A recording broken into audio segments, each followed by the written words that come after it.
Happy Monday. Hopefully, everyone's having a glorious day. Here in Texas, where I'm at, it finally rained. I think it's been almost a month since we actually had a good rain. April is supposed to bring April showers, which brings May flowers. But we actually had a good rain. And I actually took a week off from recording these videos because I could just tell in my voice that I was not in a good place. Let's put it that way. I was very sounded very jaded in my mind when I speak. Unfortunately, this story is not going to help. And this story is from the Washington Post, mainly because it gets the gist of what I want to portray. And let's see here. Of course, I'm not prepared. But that's all right. Doesn't matter. We're here. So, I originally saw this from the Wall Street Journal. As you can see right here, U.S. wants to see Russia weaken, says Defense Secretary Lloyd Austin after Ukraine visit. U.S. wants, this is from the Washington Post, wants Russia military weakened from Ukraine invasion, Austin says. I mean, we really don't want our enemies to be weakened. We actually want to turn them into friends, into allies, to be a good steward on a global stage. So anything but that is what the U.S. is doing. U.S. wants Russian military weakened from Ukraine invasion, Austin says. In Poland, near the border with Ukraine, the United States hopes that the war in Ukraine will result in a weakened Russia that no longer has a capacity to invade its neighbors. Defense Secretary Lloyd Austin said Monday a sharpening of rhetoric towards Moscow in the conflict stretches into its third month. I mean, war doesn't. Unfortunately, when you go to war, there's no guarantees that you're going to win, and there's no guarantee it's going to be short. And the longer it goes, the more expensive it goes. The United States knows this because we were in two wars with Afghanistan and Iraq, and it pretty much cost us a ton of money, not including the loss of life. That is uncountable. The loss of life.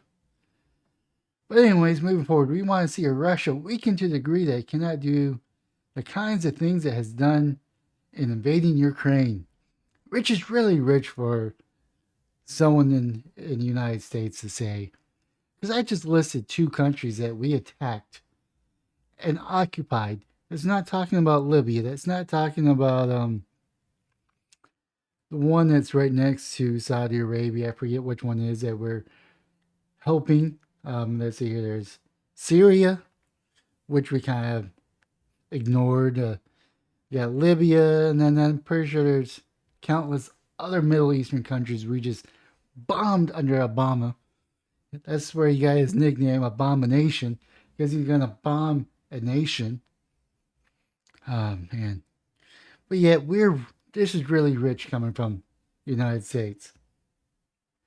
Austin was in Poland answering questions from reporters after a brief trip in Sunday with the Secretary of State Anthony Blinken in Kyiv, where the pair met with Ukrainian President Volodymyr Zelensky and other Ukrainian officials. I don't know what we could actually do more because we're giving them money, which is being wasted because they're probably going to lose. We're giving them weapons, which will be in the hands of the Russians. The only other thing that we could do is that we actually go in Ukraine and fight Russia. I think that's what some people want. I think people actually want NATO, along with Americans, to go into the European theater and defeat Russia once and for all. Instead of actually working with Russia, we're actually trying to crumble them, trying to destroy them. It's not so much that the USSR fell. We want to humiliate them and destroy them. By the way, the USSR fell in the 1990s. There's no reason for us to be aggressive towards Russia. The defense secretary was asked how to define Americans' goals for success. In Ukraine, I don't know. I mean, we're not really involved other than financing and giving weapons. Kind of what we did during World War One and World War Two. Definitely World War Two. I'm not too sure about World War One, but definitely with World War Two, we gave supplies to our allies. We gave them ships. We gave them trucks. We even gave weapons and trucks to Russia to help fight Nazi Germany. But yet they're our enemies. He first said Washington wants to see Ukraine remain a sovereign country, a democratic country, able to protect its sovereign territory. I mean, that's true with any sovereign territory, but you have to also know that Russia had security concerns that went unanswered. The United States pretty much told them to go pound sand. NATO told Russia to go pound sand. So to say that this attack on Ukraine was unwarranted is untrue. Then he said that the United States hoped Russia will be weakened by war. It has already lost a lot of military capability and lots of its troops.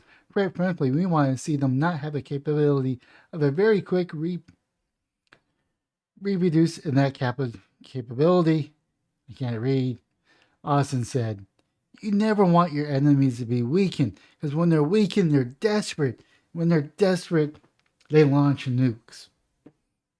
And that's something I don't want to see. I don't want to be one of the surviving members of humanity after the nukes drop.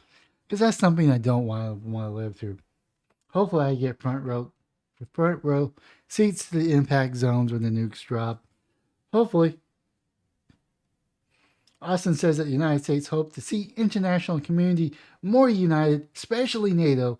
He has cited the sanctions imposed on Russia by the United States and its allies as an example how the war in Ukraine has made the security alliance more unified.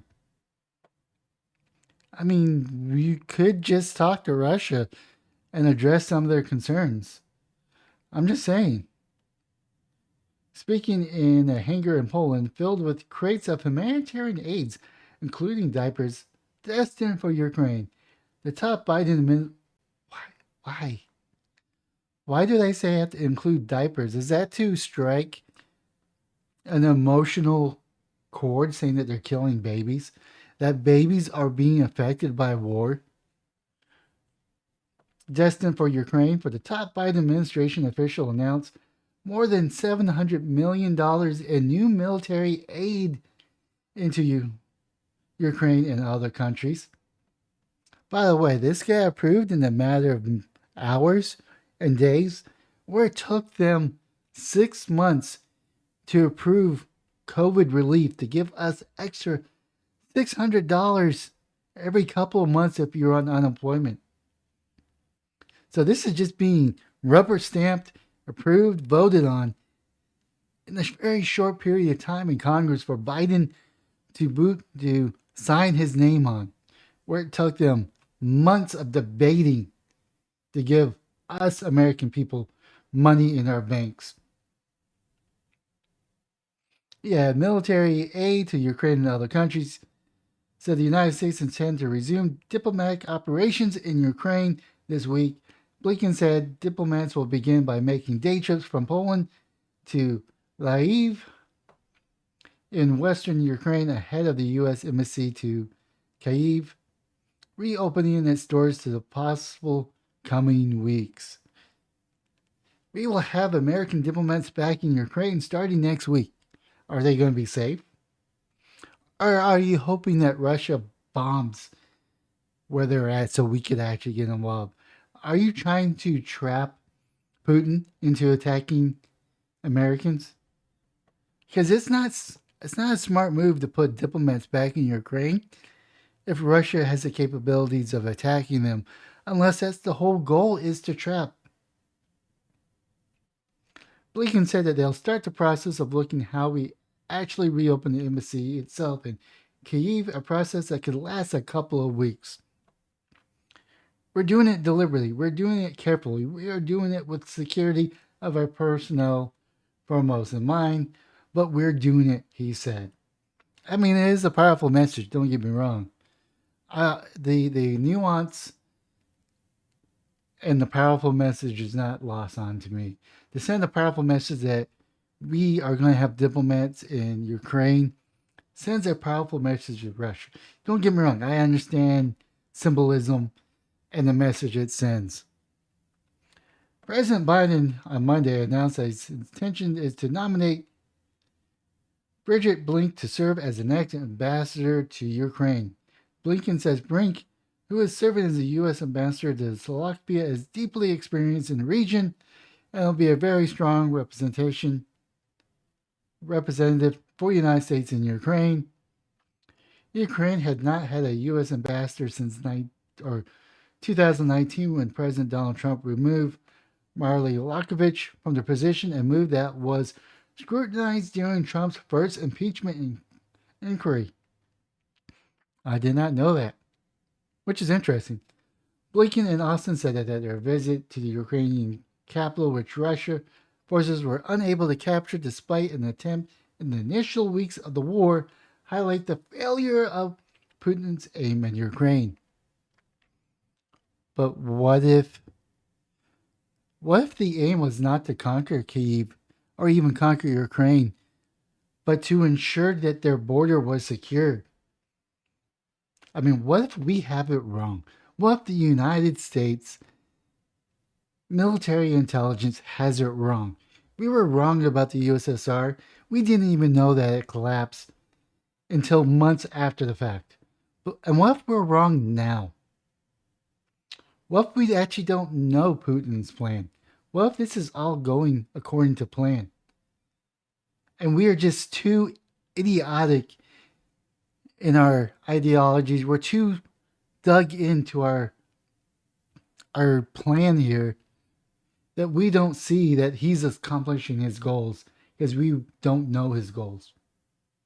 I mean, I would continue reading on, but it really doesn't matter because I don't really like the fact that we're involved in Ukraine. I don't like the fact that Russia is attacking Ukraine. I don't like the fact that we ignore Russia on a government level because all this could have been avoided if we just listened to Putin and addressed some of his concerns. I'm not saying capitulate every single item, but in good faith, listen to him, address some of the security concerns he has, and all this could have been avoided. But no, we had to elect Biden. The media had to go against Trump. Twitter had to ban Trump because he was such an evil guy, even though Trump and Putin got along so well. And Putin didn't have to invade a country to prove a point. Because at least Trump would listen to him. He may not have come up with a deal or even agreed on anything. At least he was willing to listen. Come to an understanding. Maybe even an agreement in some areas. But at least Putin was not attacking countries.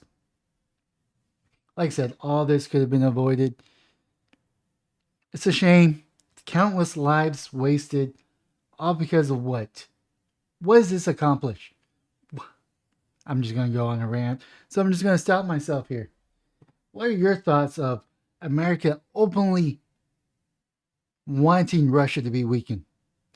What does that send to Russia? Does Russia even want to talk to us on good faith when we have some of the highest officials saying that they want them to be weakened?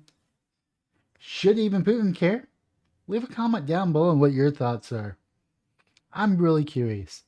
With that being said, please smash the like and subscribe button on any and all platforms, or just the platform that you're currently watching. But most importantly, have yourself a wonderful day, morning, and evening.